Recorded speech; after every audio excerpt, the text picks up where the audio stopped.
Сите пратеници кои во петокот гласаа за, се под полициска заштита, вели министерот Спасовски, тврди дека дел од нив, покрај на социјални мрежи, добивале и директни закани.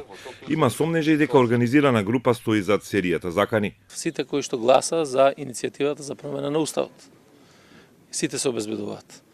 А се направени проценки врз основа на тоа што е доставено како материјал или било следено во нашите активности на штабот кој што работи во Министерството за внатрешни работи, секако дека станува збор за одредена група која што е блиска до таа иницијатива Бојкотирам, која што се заканува со живот на пратениците, на нивните семејства, со нарушување на нивниот имот и така натаму, се додека има такви закани и се додека не престанат причините, тие ќе бидат обезбедувани. До сега двајца се осомничени дека преку социјалните мрежи упатувале сериозни закани кон пратеници кои гласаа за отварање на установот за амандмани по него.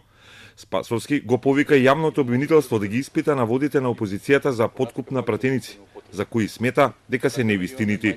Пратениците кои што им е понудено да земат соодветни финансиски надоместоци, и тоа представува можност тие да пријават. Значи не треба да пријавите, односно да бидат пријавени само кога примаат подкуп, туку и давањето на подкупот е инкриминирачко и треба да пријави било кој ако има такви. Јас немам такви сознанија. Обвинувањата за наводен подкуп и притисок ги објави генералниот секретар на ВМРО ДПМН Јанушев 2 часа пред гласањето. Веднаш негираше СДСМ и ги прогласи наводите за лажни вести.